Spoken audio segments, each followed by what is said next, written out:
One में पढ़े हैं inductive effect, resonance, hyper conjugation, फिर उसका एप्लीकेशन भी हम लोग किए थे इलेक्ट्रॉनिक इफेक्ट का, और कार्बोकेटायन का स्टेबिलिटी, कार्बोकेटायन का कार्बोएनायन का स्टेबिलिटी, ये सब हम लोग का कंप्लीट हो चुका है।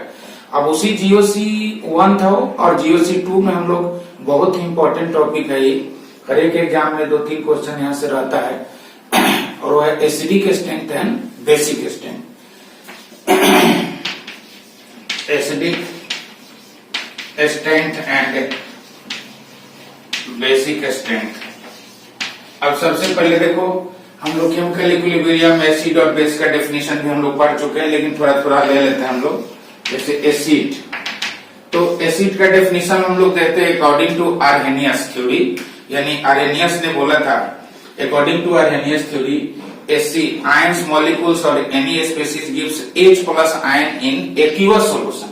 अगर पानी में कोई अपना H+ देता है तो उसको हम लोग बोलते हैं आर्हेनियस एसिड, यानी H2SO4। अगर H2SO4 पानी में डालना है तो यहां से क्या मिल रहा है,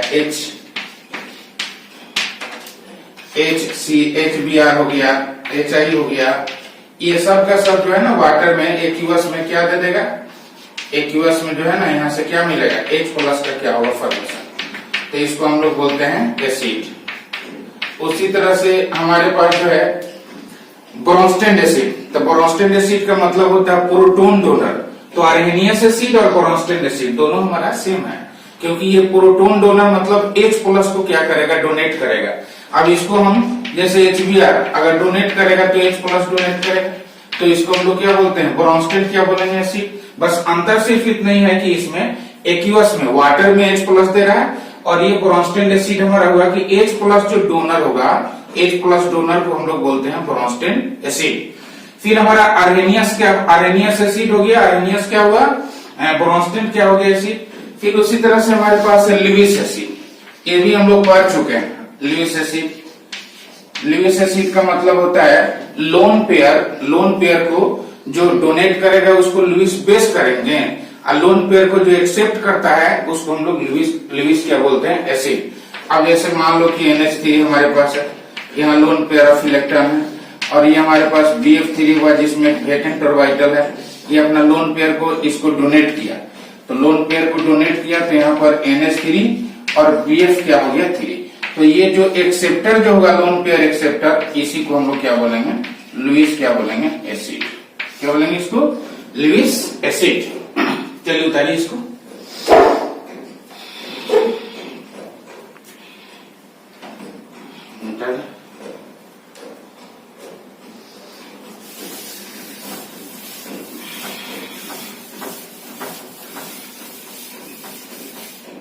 अब एसिड का जो स्ट्रेंथ जो है उसको जानने के लिए हमारे पास कुछ स्केल्स है जो हम लोग आयनिक इक्विलिब्रियम में पढ़े हैं, कि मान लीजिए एसिड है और यहाँ से अगर H+ निकलता है तो यहाँ क्या हुआ, A-। अब इसका इक्विलिब्रियम में K का वैल्यू जो होता है H+ और यहाँ क्या हुआ, A-, यहाँ पर हो जाएगा HA। ठीक है। अब यहाँ पर देखो कि H+ का कंसंट्रेशन जितना ज्यादा होगा वो सोल्यूशन हमारा क्या होगा, मोर क्या होगा, एसिडिक। तो H+ का कंसंट्रेशन अगर ज्यादा होगा तो इसका मतलब कि K का भी वैल्यू क्या होगा, ज्यादा। इसका मतलब हुआ कि Ka का वैल्यू जितना ही ज्यादा होगा तो कंसंट्रेशन ऑफ H+ क्या हुआ, ज्यादा हुआ, और हमारा एसिडिक स्ट्रेंथ, एसिडिक जो स्ट्रेंथ हो गया वो क्या हो जाएगा, मोर। यानी higher the value of K stronger will be the acid. Acid का अगर हमको एसिडिक स्ट्रेंथ अगर देखना है तो यहाँ हम देखेंगे कि K का वैल्यू ज्यादा है। K का वैल्यू कब ज्यादा होगा, जब कंसंट्रेशन ऑफ H+ जब ज्यादा होगा। जैसे जैसे इसका कंसंट्रेशन बढ़ते जाएगा वैसे वैसे K का भी वैल्यू हमारा क्या होगा, बढ़ेगा, और इसका एसिडिक स्ट्रेंथ हमारा क्या होगा, बढ़ जाएगा। तो आयनिक इक्विलिब्रियम में हम लोग ये भी देखें, जैसे pH का डेफिनेशन देखे थे, माइनस क्या होता है, लॉग क्या होता है, कंसंट्रेशन ऑफ क्या होता है, H+। इसको हम लोग क्या देखे थे, log reciprocal of concentration of H+। यानी pH जो हमारा होता है inversely proportional to concentration of क्या होगा, H+। pH जो होगा inversely proportional to concentration of H+। उसी तरह से क्योंकि यहाँ का जो कांस्टेंट हमारा क्या है, K, अब इसको अगर हम पीके के टर्म में लाएंगे तो पीके इज इक्वल टू माइनस क्या हो गया, लॉग क्या हो गया, के ए, यानी यहाँ पर क्या हो गया, लॉग क्या हो गया, रेसिप्रोकल ऑफ क्या हो गया, के। अब यहाँ भी हम लोग देख रहे हैं कि पीके और के में अगर हम रिलेशन देखेंगे तो इन्वर्सली प्रोपोर्शनल टू का है, यानी के ए अगर हमारा क्या हुआ 12 तो पीके क्या हो जाएगा, कम हो जाएगा। और जब के 12 हुआ तो उसका एसडी का स्ट्रेंथ क्या होगा, ज्यादा। एसडी का स्ट्रेंथ इसका ज्यादा हुआ लेकिन पीके हमारा क्या होगा, कम। तो के ए ज्यादा पीके कम, और के अगर ज्यादा हुआ तो इसका मतलब कि एसडी का स्ट्रेंथ क्या हो जाएगा, एसडी जो स्ट्रेंथ जो होगा उस एसिड का वो क्या होगा, मोल हो जाएगा। यानी हायर वैल्यू ऑफ के स्ट्रॉन्गर का क्या हो गया, एसिड। और जिसका एसिडिक स्ट्रेंथ किसी भी कंपाउंड को देखने के लिए कुछ हमारे पास इंपॉर्टेंट स्केल है। सबसे बड़ा स्केल एक नंबर में जो स्केल जो हुआ इंपॉर्टेंट, जो हमारे पास जो स्केल हुआ, तो एक नंबर में हमारा जो स्केल हुआ वही के, जो हम बता ही दिए कि के का वैल्यू ज्यादा तो पीके का वैल्यू क्या हो जाएगा, कम, और पीके का वैल्यू कम तो क्या हुआ, एसिडिक स्ट्रेंथ क्या हो गया, एसिडिक स्ट्रेंथ क्या हो जाएगा, ज्यादा होगा। अब देखो यहाँ पर क्या हुआ कि बहुत को कंफ्यूजन होता है कि के का वैल्यू क्या हम रट कर रखेंगे, तो इस के का वैल्यू से हमको कोई मतलब नहीं है। ये सारा का सारा काम हमारा लॉजिक पर चलेगा, जितना भी लॉजिक जो होता है उसी से हम लोग निकालेंगे। लेकिन हाँ, कुछ कंपाउंड का उदाहरण आप लोग, कुछ कंपाउंड का के का जो वैल्यू हमारा है वो क्या होगा कि थोड़ा सा हमको मेमोरी में रखने से क्वेश्चन बनाने में बहुत ही आसान होगा। ये बाबू देखो बहुत ही इंपॉर्टेंट टॉपिक है, अगर यहाँ से एक दो क्वेश्चन एकदम आने ही है, ठीक है। तो कुछ कंपाउंड का जो हम मतलब सोलोमन सीगर में इसका वैल्यू सब दिया हुआ है, क्योंकि हमारे जो वैज्ञानिक जो वैल्यू निकाल के ही जानते हैं कि भाई को किसका एसिडिक स्ट्रेंथ ज्यादा है, लेकिन हमको इससे कोई मतलब नहीं, हमारा काम टोटल का टोटल क्या होगा, लॉजिक पर।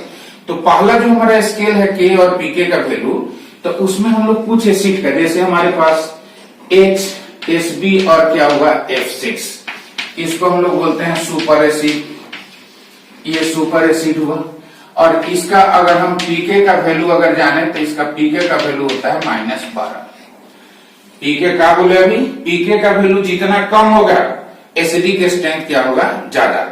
तो हमारे एसिड का जो हमारा टेबल है उसमें सबसे ज्यादा एसिडिक हमारा क्या होगा, SHB क्या हो गया F6, ये सुपर एसिड हो गया।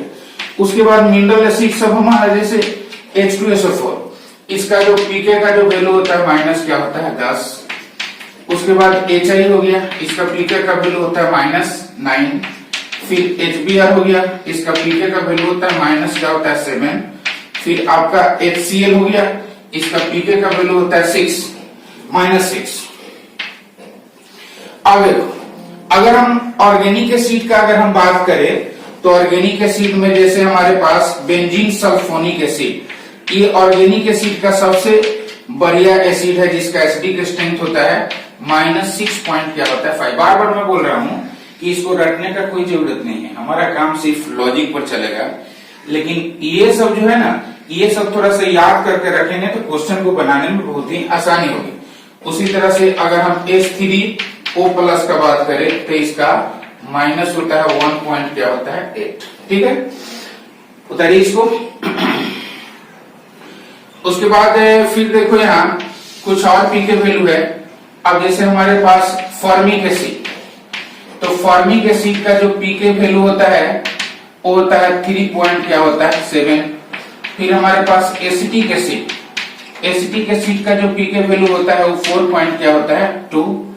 4 पॉइंट क्या हो जाएगा, इसका 4 पॉइंट हो जाएगा 4.7 हो जाएगा। और बेंजोइक जो एसिड होता है, बेंजोइक एसिड, उसका पीके वैल्यू हो जाता है 4 पॉइंट क्या होता है 2। अब यहाँ पर हमको देखना है कि फॉर्मिक एसिड और ये कार्बो एसिटिक एसिड, ये दोनों के दोनों हैं एलिफेटिक एसिड, ये हमारा एरोमेटिक एसिड। तो इसमें हमारे पास एक एक्सेप्शन है फॉर्मिक एसिड, क्योंकि फॉर्मिक एसिड का हम देख रहे हैं पीके वैल्यू हुआ 3.7 और ये एसिटिक एसिड का हो गया 4.7। यानी अगर एसिडिक स्ट्रेंथ का अगर बात करें, एरोमेटिक और ये दोनों क्या हुए, ये दोनों क्या हुए एलिफेटिक एसिड, और ये हमारे क्या हुए एरोमेटिक एसिड। तो इन दोनों में अगर हम देखें तो हमारा जो बेंजोइक जो एसिड है यानी एरोमेटिक कार्बोक्सिलिक जो एसिड है उसका एसिडिक स्ट्रेंथ एसिटिक एसिड से ज्यादा है, मतलब एलिफेटिक एसिड से ज्यादा है। लेकिन एक एक्सेप्शन हमारे पास है कि फॉर्मिक एसिड का एरोमेटिक एसिड से भी क्या हुआ, एसिडिक स्ट्रेंथ ज्यादा हुआ। यानी एसिडिक स्ट्रेंथ का इसका अगर हम ऑर्डर लिखेंगे तो सबसे ज्यादा एलिफेटिक एसिड में हमारा फॉर्मिक एसिड हो गया, उसके बाद हमारे पास बेंजोइक यानी एरोमेटिक कार्बोक्सिलिक एसिड हो जाएगा, ठीक है, और उसके बाद यहाँ पर आ जाएगा एसिटिक एसिड यानी फॉर्मिक एसिड हमारा एक एक्सेप्शनल के केस में हम ले सकते हैं, क्योंकि फॉर्मिक एसिड का जो एसिडिक एसिड है वो एसिडिक जो स्ट्रेंथ हुआ वो एरोमेटिक कार्बोक्सिलिक एसिड से भी क्या हुआ, ज्यादा हुआ, जबकि एरोमेटिक कार्बोक्सिलिक एसिड का जो एसिडिक स्ट्रेंथ होता है वो एलिफेटिक एसिड से ज्यादा होगा। लेकिन यहाँ पर हम लोग देख रहे हैं कि फॉर्मिक एसिड का जो एसिडिक स्ट्रेंथ है वो हमारा जो है एरोमेटिक कार्बोक्सिलिक एसिड से भी उसका ज्यादा है, लेकिन एसिटिक एसिड का जो स्ट्रेंथ जो हुआ वो एरोमेटिक कार्बोक्सिलिक एसिड से क्या हो गया, कम हो गया। चलिए यहाँ पर अब हम लोग देखते हैं एरोमेटिक कंपाउंड में, इसको तो मिटा देते हैं। एरोमेटिक कंपाउंड में जैसे हमारा फिनॉल, तो फिनॉल जो है ये फिनॉल जो हुआ उसका जो पीके जो वैल्यू होता है फिनॉल का वो होता है 10, और सेम इतना ही मतलब फिनॉल और इसका HCN का इसका भी कितना हो जाएगा, 10 हो जाएगा। उसी तरह से जैसे हमारे पास एनिलीन है उसमें एक H दे देंगे तो H प्लस हो गया, ये भी एसिड हो गया, तो इसका पीके वैल्यू होता है 10 पॉइंट क्या होता है 7। अब उसके बाद हमारा देखो वाटर, यानी हमारे पास यहाँ पर प्राइमरी अल्कोहल में हो गया मिथानॉल और यहाँ क्या हो गया वाटर। तो अल्कोहल और वाटर का अगर हम बात करें तो अल्कोहल का जो पीके जो वैल्यू होता है वो 10 पॉइंट क्या होता है, 10 पॉइंट होता है 5, और वाटर का होता है 10 पॉइंट क्या होता है 7। यानी अल्कोहल में जो हमारा मिथानॉल है उसका एसिडिक स्ट्रेंथ वाटर से ज्यादा हुआ, लेकिन फिर इसी ग्रुप का जब हमारा प्राइमरी अल्कोहल आएगा CH3 CH2 और क्या हो जाएगा OH, ठीक है। एक और हमारे पास है ये